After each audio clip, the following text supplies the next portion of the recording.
A little bit of ASMR there for you. The Shape of Water. Guillermo del Toro's interspecies sex fantasy come to life. That's how we're starting this video.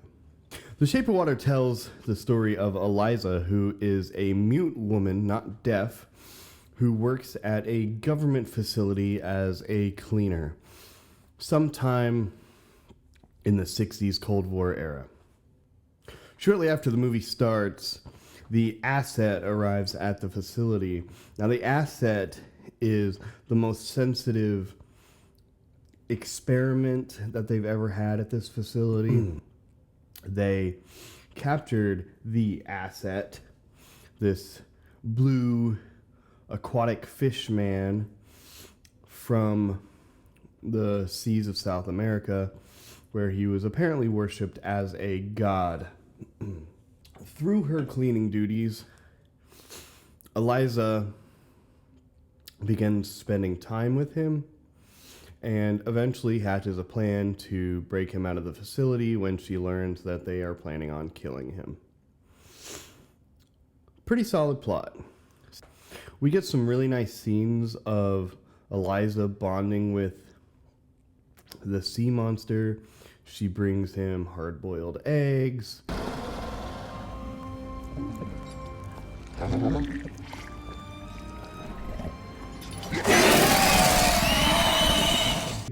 She plays him records.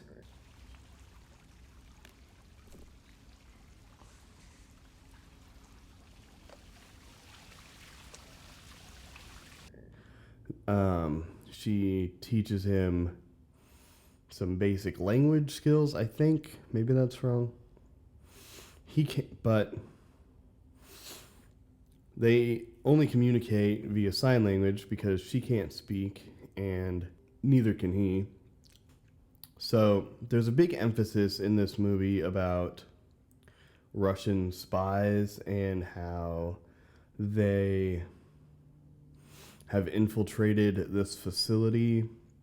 The main scientist guy that's concerned with the well-being of the asset, he tells the general that he cannot kill such a creature, such a unique creature, just to try and spite the Russians. Count these stars with me, son. There are 5 of them. Means I can do whatever the hell I want. Even though he's a Russian operative himself. And it all comes down to the man who captured the asset in the first place, who is being put on the spot and forced to deliver results for the government. The first 2 acts of the movie set up the arrival of the asset, Eliza's developing relationship with the asset, Richard Strickland, the man who captured the asset, him needing to get results. Maybe you'd like to get another bite. Go ahead. Him needing to get results with it, and the scientist trying to protect it. The second third of the movie, second act, sets up Eliza's escape plan on how to get the asset out of the facility. She enlists her neighbor Giles as help and also receives help from the doctor Hofstetler and her coworker Zelda as well. Now, the third act of the movie is where things get weird.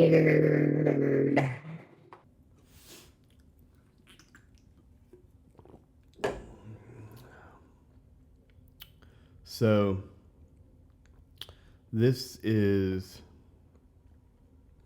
Eliza gets the asset back to her apartment where they pretty much do it right away. She has sex with the amphibious water god. And it's weird. Their whole relationship is nice and touching, but then the whole... You lost me in the third act with the whole sex with the guy thing. Now, I understand that Guillermo del Toro has had the idea for this sort of since he was a kid, where he watched a monster movie. The name of is escaping me right now. But the monster kills and eats the main woman, but he always thought it would be interesting if they fell in love, which is fine, I suppose, but I don't think we needed multiple sex scenes with him. Here in the third act, we also get my least favorite scene in the whole movie, where she decides to get freaky with her little blue friend, and she puts towels underneath her bathroom door and proceeds to run her bathtub and her sink faucet until the room fills up with water, which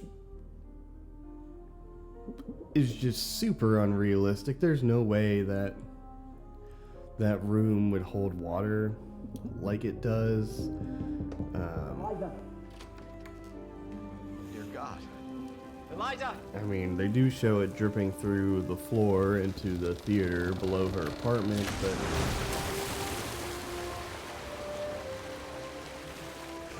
it's just weird, okay? Now, the very end of the movie redeemed itself with Richard Strickland getting what's coming to him.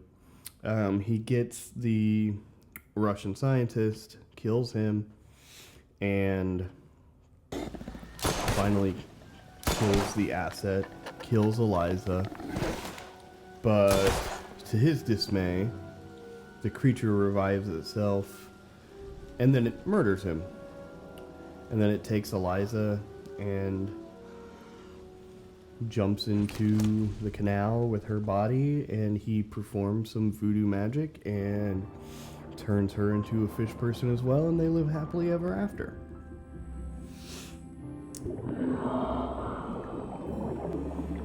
Now, I don't think the relationship part is necessarily bad or weird or that it can't work, but I think the way that it's portrayed is a little strange.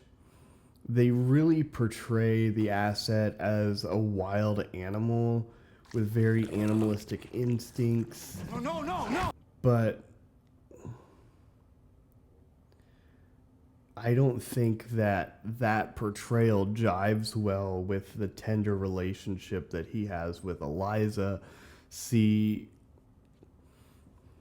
it's really kind of contradictory. It's shown that he can learn and that he's very intelligent, and obviously he has these healing powers and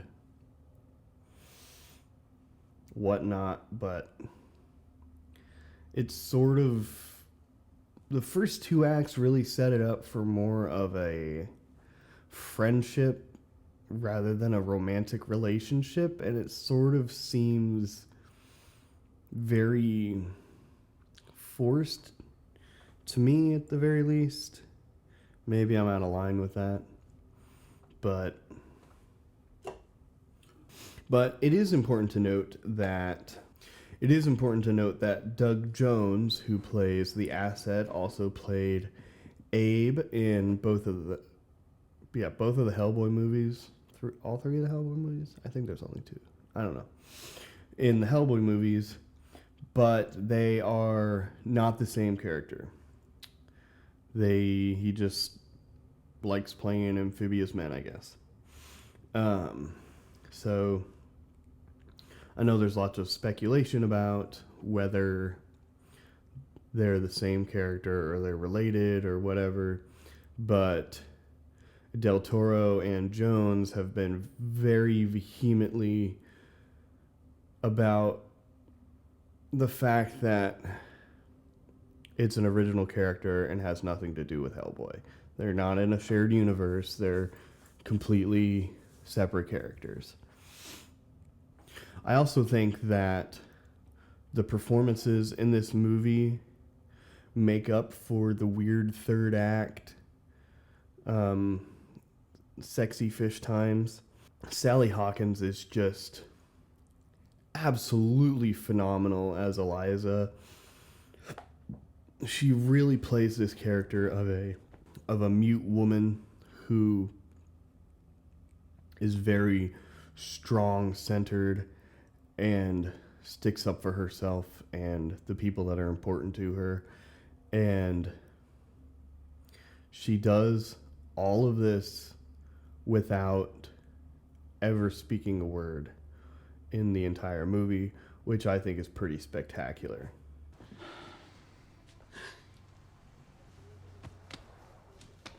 What am I?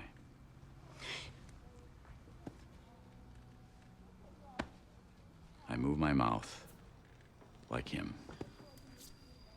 I make no sound like him. What does that make me?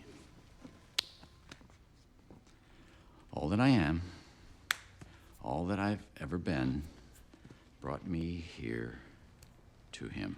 Of course, Octavia Spencer, who plays her coworker, delivers a great performance. She does a really good job at talking to Eliza like they're just good friends, good pals, good coworkers, and doesn't have an issue with her disability. Of course, they've been working together for 10 years. Doug Jones obviously does an amazing performance as the Asset or the amphibious man, whatever you want to call him. He's very animalistic and intense in a lot of his scenes, and it really comes across very genuine. He's terrifying, he's gentle, he's curious, he's up there with Andy Serkis. I mean, he's phenomenal. But I think we have to hand the absolute best performance to Michael Shannon as Strickland. He is intense and he knows how to bring everybody's attention. He's very good at... He brings this intensity into whatever role he's in that is hardly matched by most of the people he works with, which makes his performance here really shine because he can bounce off of these other actors. He's such a grimy, gross villain in this movie, and he sells it so well. The thing in the lab. Where is it? Listen, fella. Sit down!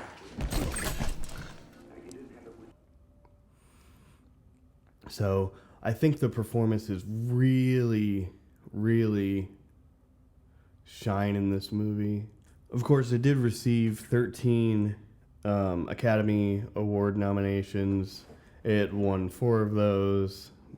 Best Picture, Best Directing, Best Music. Of course, the score is fantastic. Best Production Design as well. Overall, I think The Shape of Water is a fantastic, if not very strange movie. I don't agree with a lot of the decisions plot-wise that happen in the third act of the movie, but I think the ending sorts a lot of it out, and I think it works. So if you can ignore the weird bits In the third act, I honestly think this is a fantastic movie. It's a must-watch if you're into weird sci-fi, horror, Guillermo del Toro works in general. So I'm going to give The Shape of Water an 8 out of 10. Thank you for watching. Cadillac DeVille, best car ever made. V8, 390 CID, clean and crisp like a fresh dollar bill. I'm just idling around. And I'm just talking.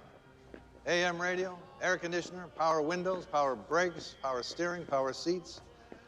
All deluxe interior appointment choices, 143 options. Now this is the Taj Mahal on wheels.